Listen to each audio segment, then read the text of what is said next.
The idea of having a creed or a basic confession of faith goes back to the Old Testament. And so the earliest creed of God's people is the Shema. This is the phrase, "Hear, O Israel, the Lord our God, the Lord is one," from Deuteronomy chapter 6, verse 4. And this is a phrase that is repeated by the people in the Old Testament. It's still a significant element of Jewish liturgy. If you've ever been to like a Jewish wedding or a synagogue service or anything like that, you will hear this repeated. So this is a confession that identifies the God of Israel as being this singular God, and that God is the one who is of Israel. So the most basic confession of faith, and what this did was identify the people of Israel and their sense of who it was that God was and that they were and what their religion was, in contrast to the various other ancient Near Eastern cultures around them. So it helped to identify them and give a very, very brief way of memorizing this core of their faith.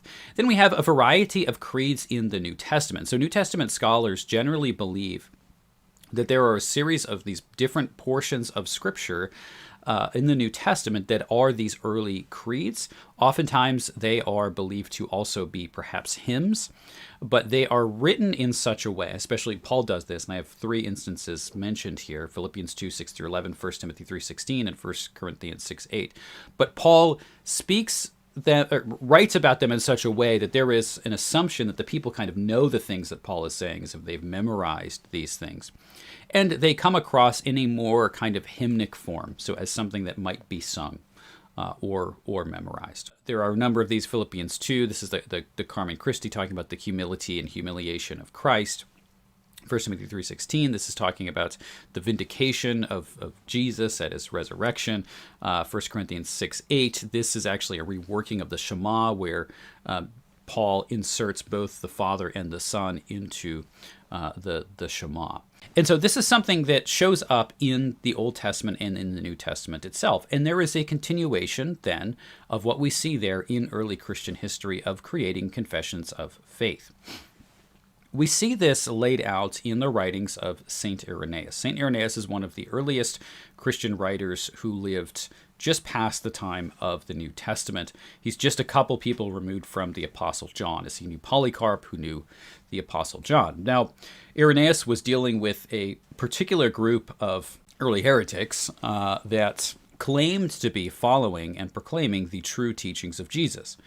And these individuals are the ones that we often here referred to as the Gnostics. Now, the Gnostics, we don't know the exact origins of the Gnostics. When we look at the New Testament, it does seem to be the case that there are elements of Gnosticism that exist at that time, and there are most likely pre-Christian forms of what we might call Gnosticism. But the point for this is to say that Irenaeus was battling these false teachers, these Gnostics. And he wrote this massive book called Against Heresies, where he outlined what the problems of these Gnostic groups were. And in the midst of that discussion, he uses the phrase rule of faith. So people still use this phrase today, the regula fidei.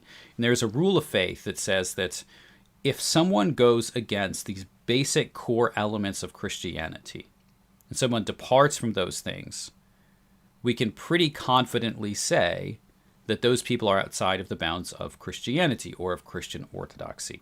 And so this rule of faith is meant, in Irenaeus' case, to exclude the Gnostics, to say that what they're teaching is outside of this basic rule of faith. It is outside of the bounds of Christian orthodoxy, and therefore we can reject it. And so what Irenaeus gives us is an early creed that is very much like what we know today as the Apostles' Creed. Not exactly, but there are significant parallels there. We see something very similar in other early Christian writers as well, like in Tertullian.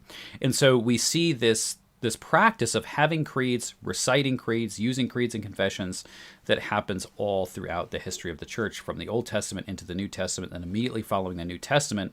These continue to be constructed and developed and used as a way to guard against heretical teachings and as a way for early Christians to confess to the world the core elements of what it is that they believe as Christians.